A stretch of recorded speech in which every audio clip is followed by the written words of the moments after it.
Assalamualaikum warahmatullahi wabarakatuh. Perkenalkan, nama saya Muhammad Lukman Sapuaniswara dari kelas 10 MIPA 7, nomor absen 21. Di sini saya akan mempresentasikan salah satu bab di fisika semester 2, yaitu dinamika partikel.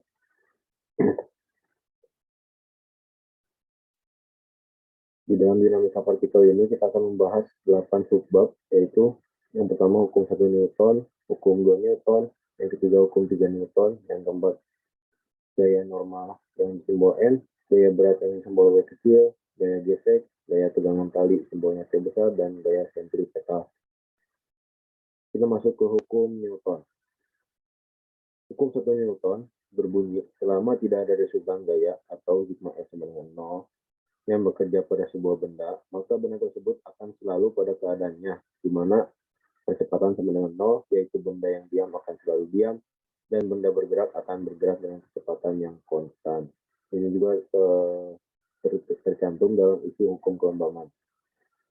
Contohnya itu sebuah bola sepak tidak berhenti di udara, dan yang kedua sebuah pensil tidak menggelinding kecuali digelindingkan. Ini contoh pengaplikasian gaya hukum 1 Newton ya. Ini dimana mobil dengan melaju dengan kecepatan yang konstan. Ini juga begitu juga dengan motor. Ini hukum 2 Newton. Hukum 2 Newton secara matematika berbunyi sigma F sama dengan massa dikali kecepatan. Sigma F itu resultan gaya-gaya yang bekerja pada benda, dan massa dikali kecepatan menandakan bahwa benda itu bergerak. Cara pengaplikasiannya pilih massa M, bisa 2 atau 3 benda. Gambar gaya-gaya pada M terpilih, contohnya diagram gaya. Nanti kita akan bahas. Lakukan penjumlahan gaya F. Hukum 2 Newton berbunyi, percepatan yang dihasilkan oleh resultan gaya yang bekerja pada suatu benda berbanding lurus dengan resultan gaya searah dengan resultan gaya dan berbanding terbalik dengan massa benda.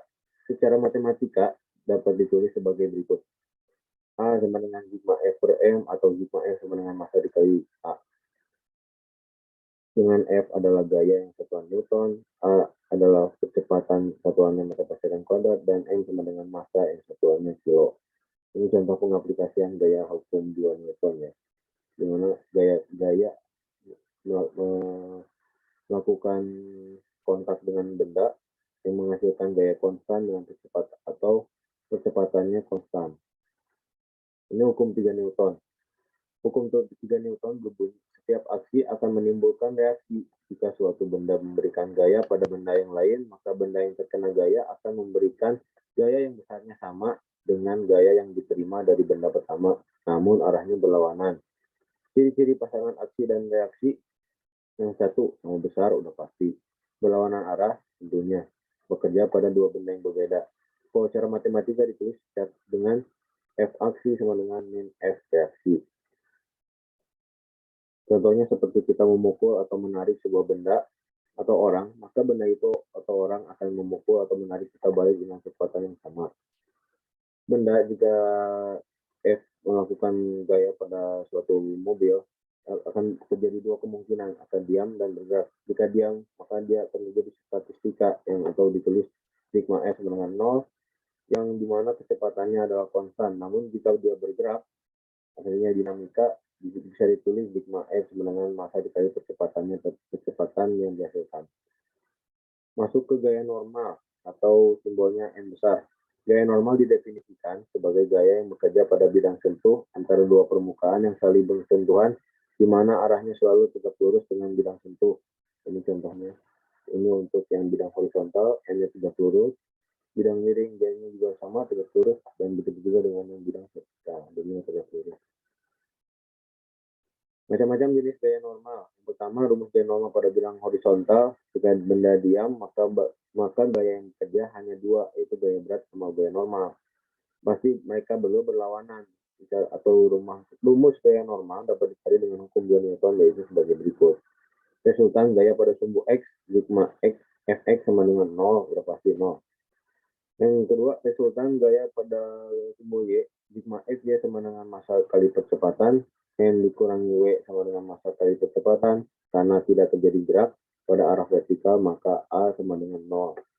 N min W sama dengan 0, jadi gaya normal pada bidang horizontal itu sama nilainya dengan berat benda tersebut.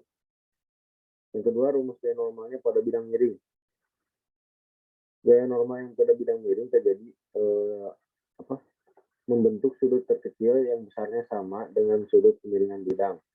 Jika gaya normal diasumsikan sebagai sumbu Y, garis kemiringan bidang diasumsikan sebagai sumbu X, dan sudut kemiringan bidang adalah alfa, maka vektor gaya berat dapat diproyeksikan terhadap sumbu X dan sumbu Y tersebut. Hasil proyeksi gaya berat W adalah W sin alfa pada sumbu X dan W cos alfa pada sumbu Y. Rumus ini bisa ditulis sebagai berikut. Resultan gaya pada sumbu X, sigma Fx sama dengan massa kali kecepatan. Kita lihat sumbu X-nya yang bekerja gaya apa aja, hanya W sin alfa, maka tulis W sin alfa sama dengan massa dikali kecepatan. Begitu juga dengan yang pada sumbu Y. Sigma Fy sama dengan massa kali kecepatan. Jika kita lihat sumbu Y-nya, N dikurangi W alfa, N dikurangi W cos alfa sama dengan massa kali kecepatan. Karena tidak terjadi gerak pada arah vertikal, maka kecepatannya kita anggap 0. N min W cos alfa sama dengan 0, N sama dengan W kali cos alfa. Jadi kalau gaya normal pada bidang miring, itu besar gaya normalnya sama dengan berat benda dikali cos alfa. Dimana cos alfa ini kemiringan benda bidang. Yang ketiga, rumus gaya normal pada bidang vertikal bisa ditulis sebagai berikut. Resultan pada sumbu Y, karena sumbu Y tidak ada resultan gaya, yang bekerja hanya W saja. Lihat, kita punya sumbu Y hanya W yang bergerak, maka W sama dengan massa kali gravitasi.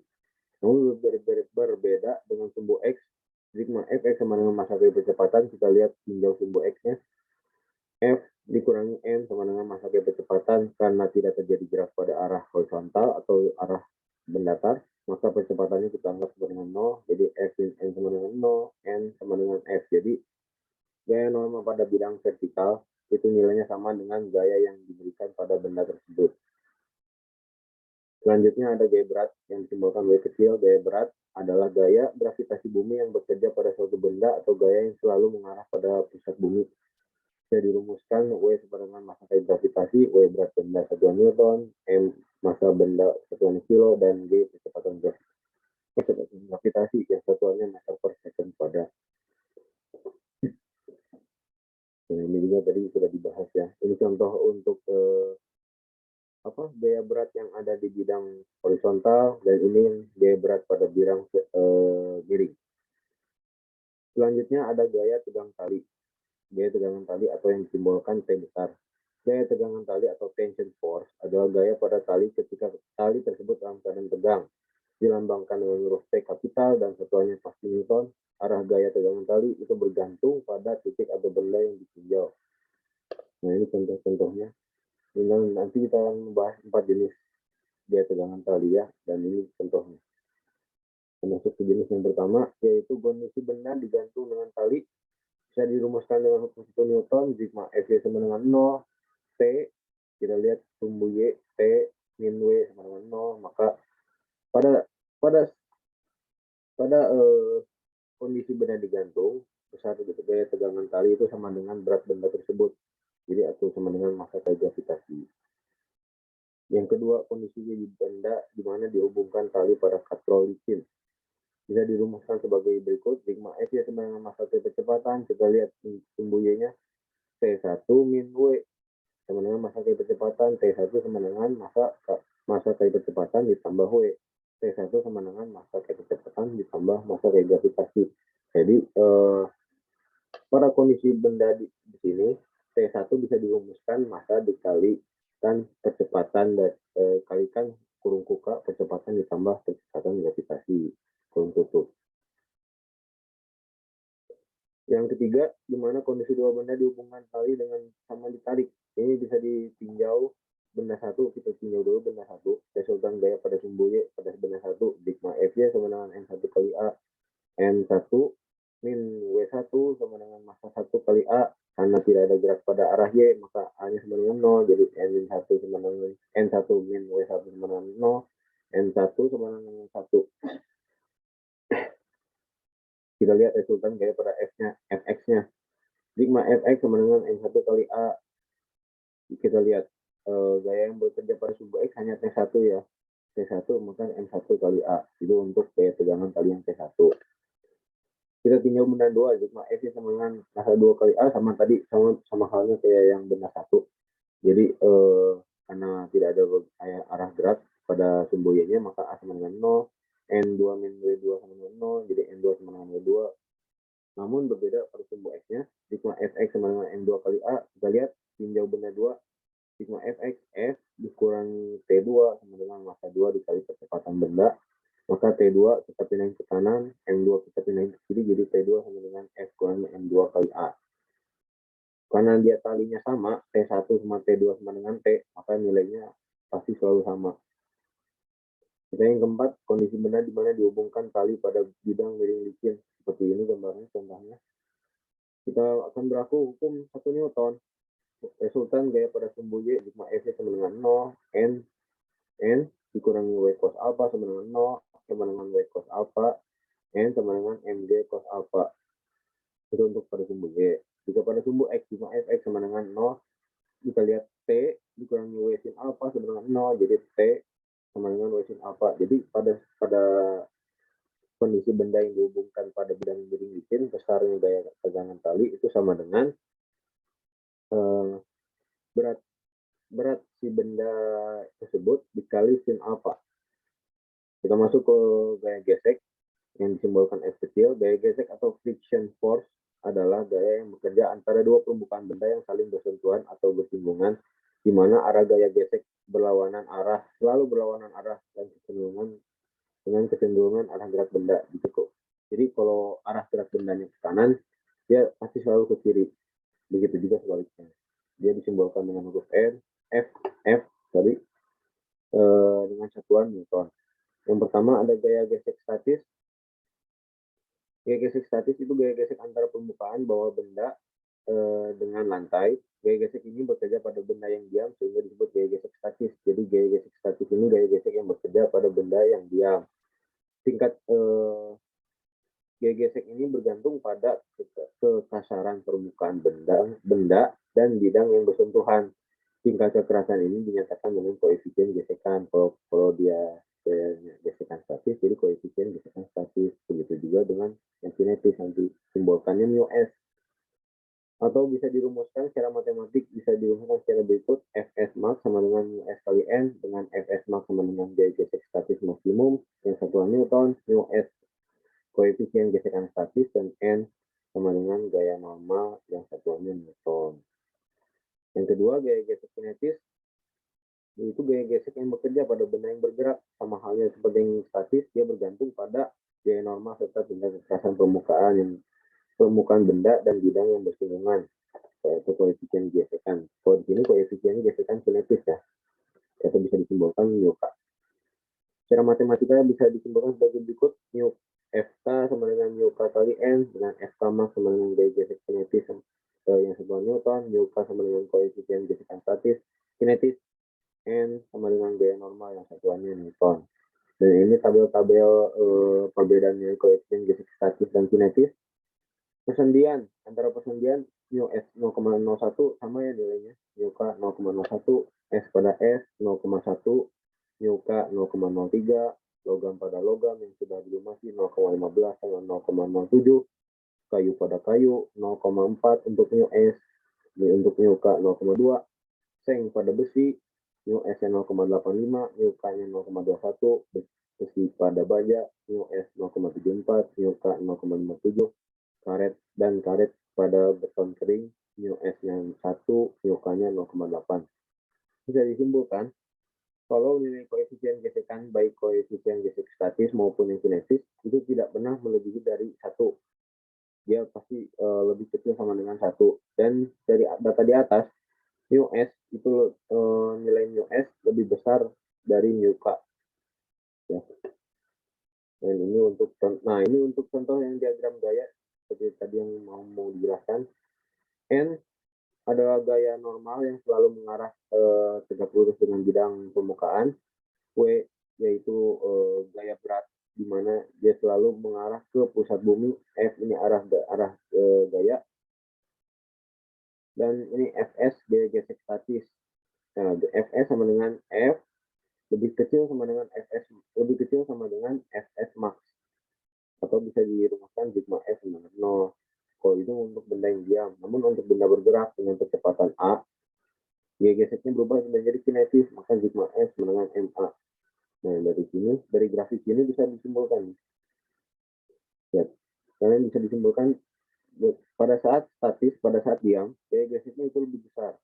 Namun saat benda mulai bergerak, dia mulai turun, yang artinya nilainya selalu lebih kecil dari gaya gesek statis.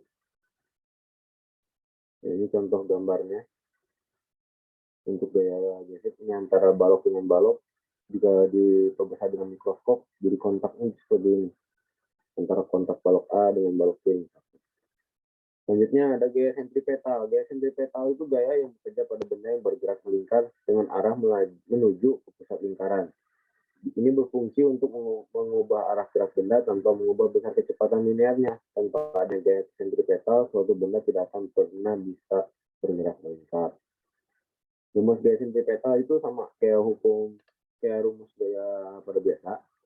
Berdasarkan hukum 2 Newton bisa ditulis sebagai berikut. Namun dia pakainya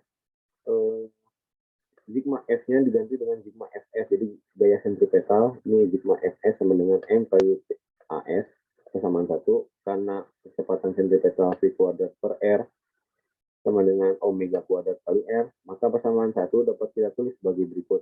Sigma Fs sama dengan M kali V kuadrat per R kesamaan 2, atau bisa juga ditulis sebagai berikut. Sigma Fs sama dengan M kali omega kuadrat kali R, di mana Fs sentripetal, M massa benda kilo, As kecepatan sentripetal, satuannya meter per second kuadrat, V kecepatan linear, satuannya meter per second, kecepatan sudut, omega, satuannya radian per second, dan R besar, jadi lintasan, satuannya meter.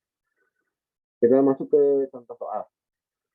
Balok A bermassa 4 kilo diletakkan di atas balok B yang bermassa 6 kilo, kemudian balok B ditarik dengan gaya F di atas lantai mendatar licin sehingga gabungan balok itu mengalami percepatan 1,8 meter per second kuadrat.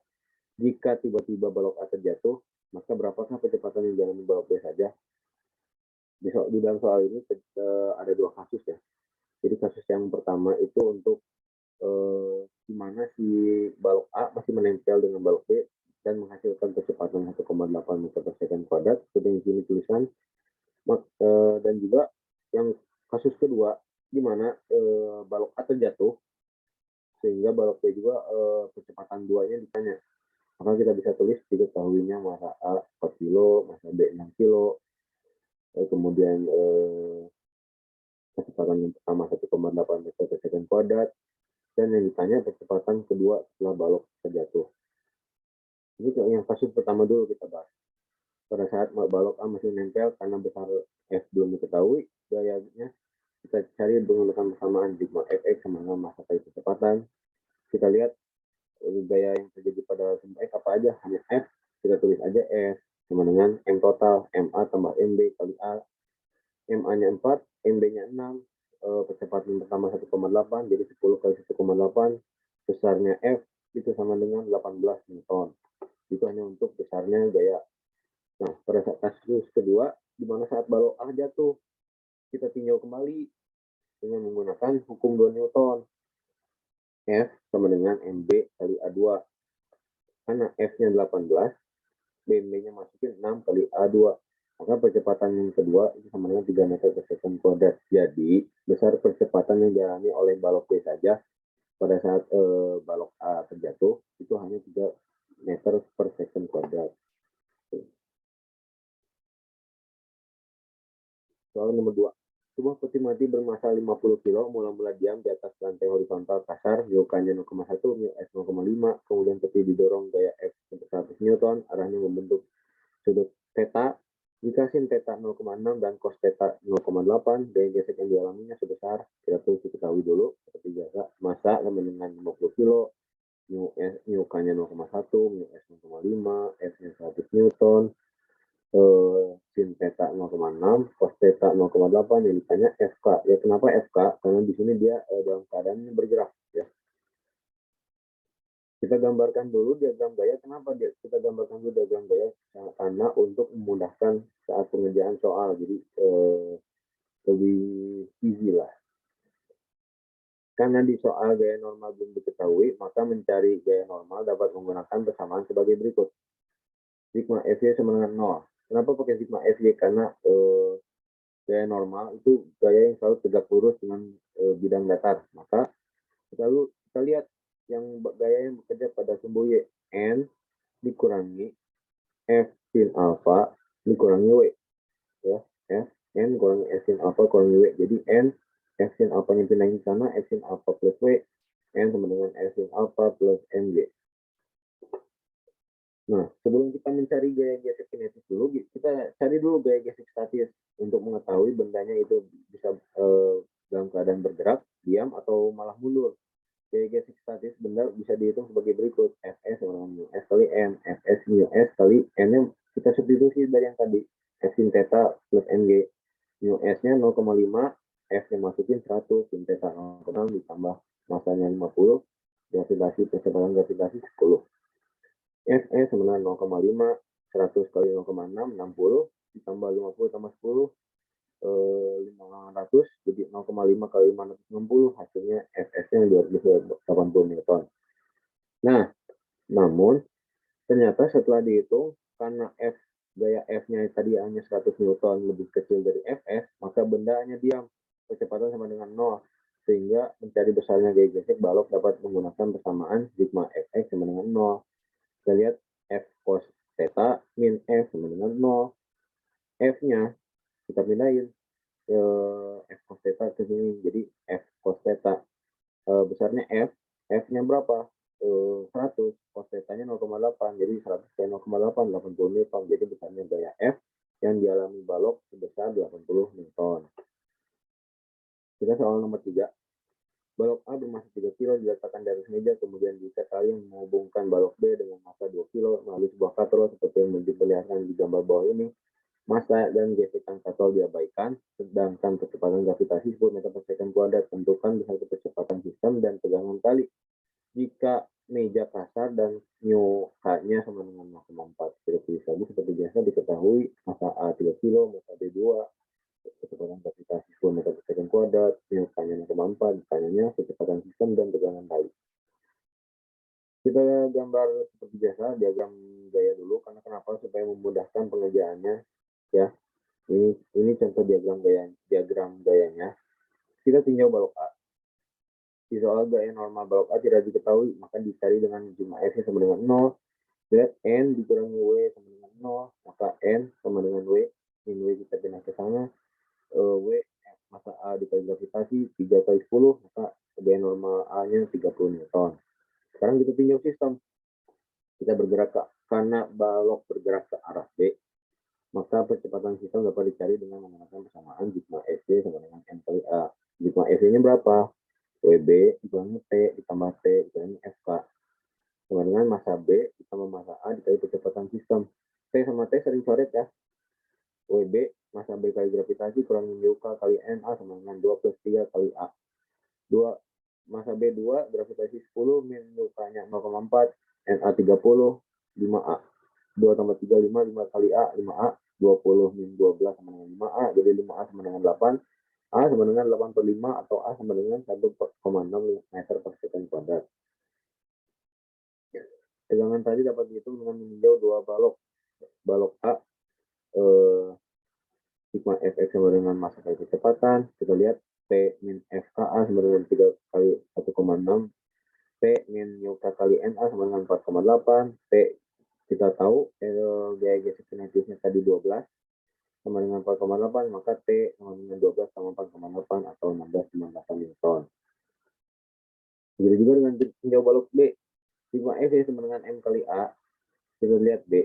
WB dikurangi T sama dengan 2 dikali 1,6. WB-nya berapa? 20. Kita tahu dari mana? Kita tahu dari sini. Dari soal yang tadi. Kalau tadi dihitung lagi, 20 min T sama dengan 3,2. T kita pindahin sana. 3,2 kita pindahin ke kiri. Jadi T sama dengan 20 min 3,2. T sama dengan 16,8 Newton. Jadi Besarnya kecepatan sistem dan tegangan tali secara berturut-turut adalah 1,6 meter per second kuadrat dan 16,8 Newton. Nomor 4. Yudi menarik sebuah balok bermassa 10 kilo, gayanya 100 Newton dengan arah membentuk θ-nya 37 derajat, mu S-nya 0,5, mu K-nya 0,4, gravitasinya 10 meter per second kuadrat. Bendanya bergerak atau tidak? Jika bergerak, tentukan kecepatannya. Diketahui massa 10 kilo, S 100 Newton, θ 37, mu S 0,5, mu K 0,4, kecepatan gravitasi 10 meter per second kuadrat. Ditanya, bendanya dalam keadaan diam atau bergerak? Jika bergerak, berapa kecepatannya? Kita hitung seperti biasa, gambar dulu diagram gayanya. Karena di soal gaya normal belum diketahui, gaya normal dapat dicari dengan menggunakan sigma Fy sama dengan 0.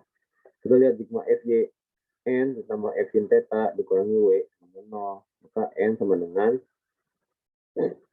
min W, kita pindahin ke sana. F sin theta jadi min F sin theta ya. N sama dengan W, massa dikali gravitasi, kurangi F kali sin theta. Massa kali gravitasi, massanya berapa? 10, gravitasinya 10. F masukin 100, sin theta-nya 37, jadi 100 kurangi 100 kali 0,6, 100 kurangi 60, jadi gaya normal sama dengan 40 Newton. Kita cari dulu gaya geser statisnya supaya tahu bendanya bergerak atau tidak. Gaya Fs max sama dengan mu S kali N, Fs max sama dengan mu S kali 40, Fs max sama dengan 0,5 kali 40, Fs max sama dengan 20 Newton. Karena F lebih besar dari Fs, maka balok yang ditarik Yudi bergerak sehingga bekerja gaya gesek kinetiknya, sehingga mencari besar percepatan dapat dihitung dengan menggunakan persamaan sebagai berikut. Sigma Fx sama dengan massa kali percepatan. Kita lihat sigma Fx F cos theta min Fk sama dengan massa kali percepatan. F cos theta min mu K kali N sama dengan M kali A. F-nya berapa? 100 cos theta cos 37 min 0,4 mu K-nya kali N-nya 40 sama dengan 10A. 100 kali 0,8 min 16 sama dengan 10A. 80 min 16 sama dengan 10A. Jadi 10 sama dengan 64. 10A sama dengan 64. Jadi A sama dengan 6,4 meter per second kuadrat. Jadi balok yang ditarik Yudi ternyata bergerak dengan kecepatan 6,4 meter per second kuadrat. Soal terakhir, soalnya seperti ini. Jika gaya gesekan yang bekerja pada balok 4 kilo tidak boleh lebih dari 12 Newton, massa M maksimum supaya kecepatan sistemnya sama dengan 0. Kita tulis diketahui seperti ini. Kenapa Lukman simpulin Fs-nya sama dengan 12 Newton? Karena di sini di soal diketahui di mana gaya geseknya tidak boleh lebih dari 12 Newton. Jadi kita asumsikan saja gaya gesek statisnya sama dengan 12 Newton. Gravitasi kecepatannya 9,8 meter per second kuadrat, θ-nya 30, ini θ 30, dan kecepatannya sama dengan 0. Ditanya massa M supaya kecepatannya 0. Nah, seperti biasa kita gambarkan dulu diagram gayanya supaya memudahkan dalam pengerjaan soal. Kita tinjau balok 4 kilo. Sigma Fx sama dengan massa kali kecepatan. Sigma Fx apa aja? Di sini T2 min Fs sama dengan 4 kali 0. Kenapa 0? Karena tadi supaya bendanya katanya percepatan sistem sama dengan 0. Supaya sistemnya seimbang. Jadi Fs sama dengan T2. Jadi T2 sama dengan 12 Newton. Kita tinjau balok M yang rujuk tepatnya di bagian sini ya. Ini untuk sigma Fx-nya. Sigma Fx sama dengan massa kali percepatan T cos 30. Kenapa ini cos 30? Ini sin 30. Ini T proyeksi ya. T proyeksi dari T ini. Kenapa bisa disimpulkan seperti ini? Di SMP sudah belajar gaya gaya saling sudut bertolak belakang, berseberangan. Ini sudut berseberangan, jadi nilainya kalau di sini 30 derajat, maka di sini juga 30 derajat. T kita proyeksikan, di sini T cos 30 dan di sini T sin 30. Sigma Fx-nya sama dengan M kali A. Sebenarnya T2 itu sama dengan T cos 30 ya. Tuh ya. Jadi T cos 30 min T2 sama dengan M kali 0. Cos 30 itu berapa? Setengah akar 3. T kali setengah akar 3 sama dengan T2. T setengah akar 3 sama dengan 12. Jadi T sama dengan 12 kali 2 per akar 3. 12 kali 2 per akar 3, 24 akar per akar 3. Kita proyeksikan. Sorry. Kita rasionalisasikan dulu penyebutnya. 24 per akar 3 kali akar 3 per akar 3. Jadi 24 per 3 akar 3. Hasilnya T sama dengan 8 akar 3 Newton. Kita tinggal kembali balok M. Sigma Fy sama dengan M kali A. Kita lihat untuk sumbu Y-nya. T sin 30 min T1 sama dengan M kali 0. Maka T1 sama dengan T kali sin 30, 8 akar 3 kali setengah, T1 sama dengan 4 akar 3 Newton. Kita tinjau balok M. Balok M yang tepatnya di sini ya. Ya, yang di sini. Sigma F ya sama dengan massa kali kecepatan. Kita lihat T1 min W sama dengan massa kali 0. W sama dengan T kali T1. W-nya itu berapa? W itu rumusnya kan kita sudah belajar tadi. W berat massa kali gravitasi sama dengan 4 akar 3. 4 akar 3 kita substitusikan dari sini ya. Jadi massa 4 akar 3 per 9,8. Jadi massanya 0,7 kilo. Jadi massa maksimum balok M agar sistem dalam keadaan seimbang atau sistemnya dengan 0 adalah 0,7 kilo. Ya. Sekian penjelasan dari saya. Mohon maaf jika ada kesalahan dalam pengucapan kata-kata dan mohon maaf jika ada kata-kata yang kurang berkenan. Wabillahi taufiq wal hidayah. Wassalamualaikum warahmatullahi wabarakatuh.